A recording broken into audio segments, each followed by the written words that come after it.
All right, guys, we got Coach. He'll start with a quick opening statement. It probably won't be quick. I thought that Notre Dame really stuck to their plan for the whole game. They played like a good team does. They took what the defense gave them. We tried to get Lazuski. I'm sorry, I'm probably not pronouncing his name correctly. We tried to limit his touches, and we did. He only had 6 shots, but he found other ways to win the game by getting 10 rebounds and distributing the ball. So I think that's what a really good team does, and they find ways to win without trying to do things they can't do.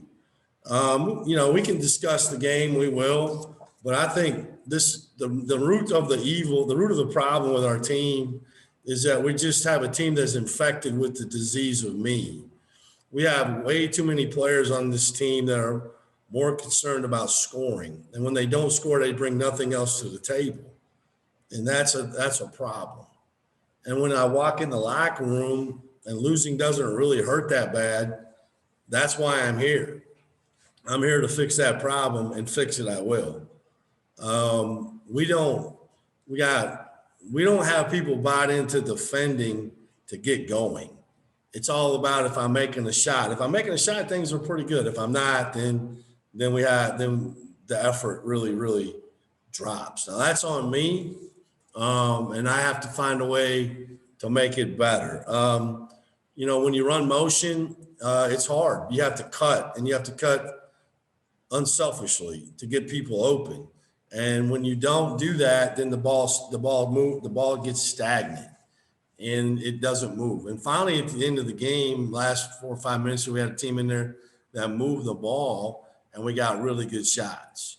But when you don't cut for your teammates and you don't play hard, then it's impossible to run any kind of offense, in my opinion.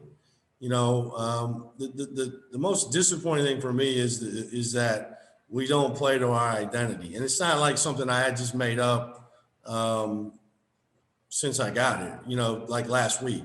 Hard, smart, together. Didn't do that. Share the ball. For the most part, didn't do that.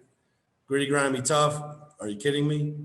I can't tell you how many times we don't get loose balls when they're there for us to get. But I see it every day in practice.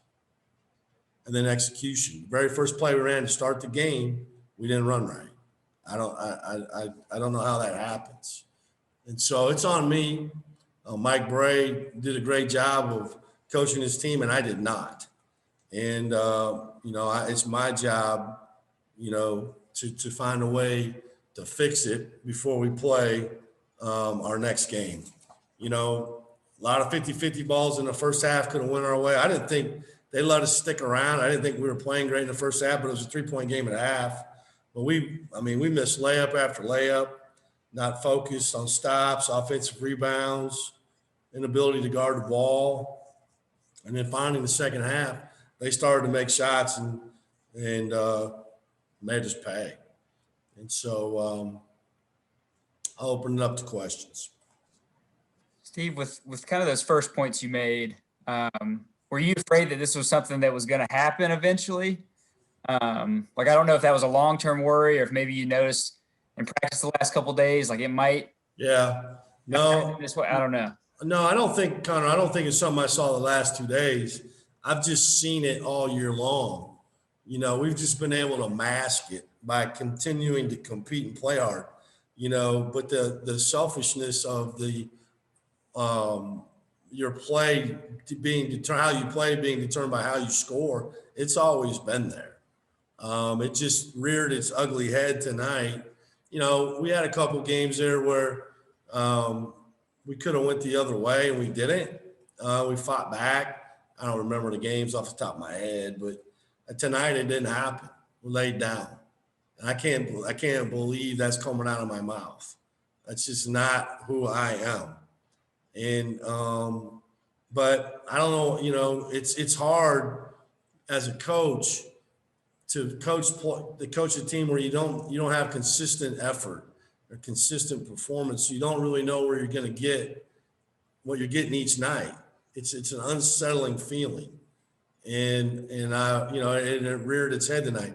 We've been able to kind of patchwork it every game, and get a group out there that was connected and playing hard and kept us in the game or won the game. Tonight we got exposed. And yeah, I mean, it's something that I've seen it, but it's not been the last couple of days. It's really been pretty much since I got here. Steve, what made tonight different then? Like you mentioned a couple times that being able to. I think effort. I think effort. I think no fight. We got down. We're only down 3 at half. They come out and they go like a 16-0 run. We blow layups. We don't compete on the glass. We run in twice. We had guards run just right into screens. Guys gave up threes. We switched when we weren't supposed to and didn't even just pointed, made 3. I think it's just competing and fighting, not X's and O's, not, even attention to detail. I think it's just competing and fighting. And I remember this a year ago. We lost one game at home. We had a scuffle on the bench at the end of the game. And they're asking me, you guys, our media, well, what happened? I said, well, we got a team that don't like to lose. Bottom line, that's what it was. Upset about losing. I don't see that. And that's the number one thing that has to be fixed. You can't accept that. And so, it's not, I don't think it's because we have bad kids or bad players. It's just got to be more important than that. Know anything about a potential game this coming weekend? And if there isn't a game added, is it going to be a pretty long 7 days of practice for your guys? Well, I don't know about the game, Les. That's kind of, I guess we'll find out from the ACC shortly if we'll play Saturday or not.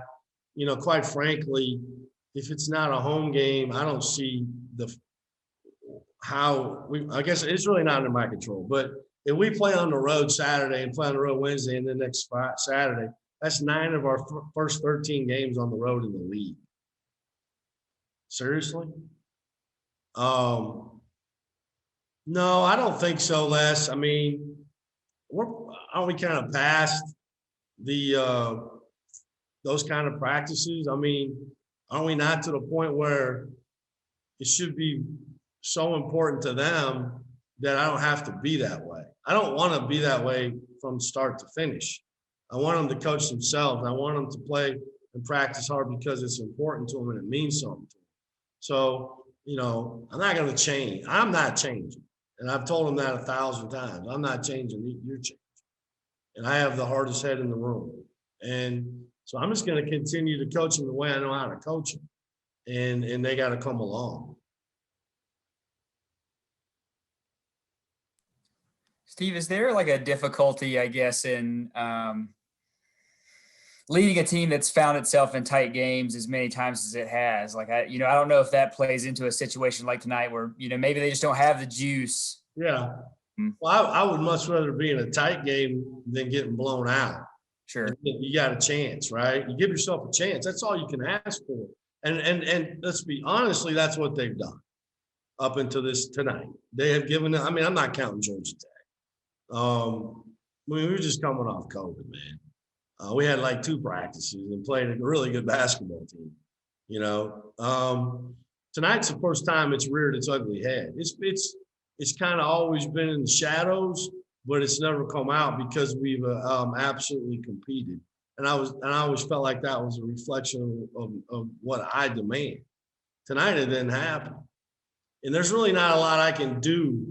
I call timeouts, I can call new plays, but you got to go compete.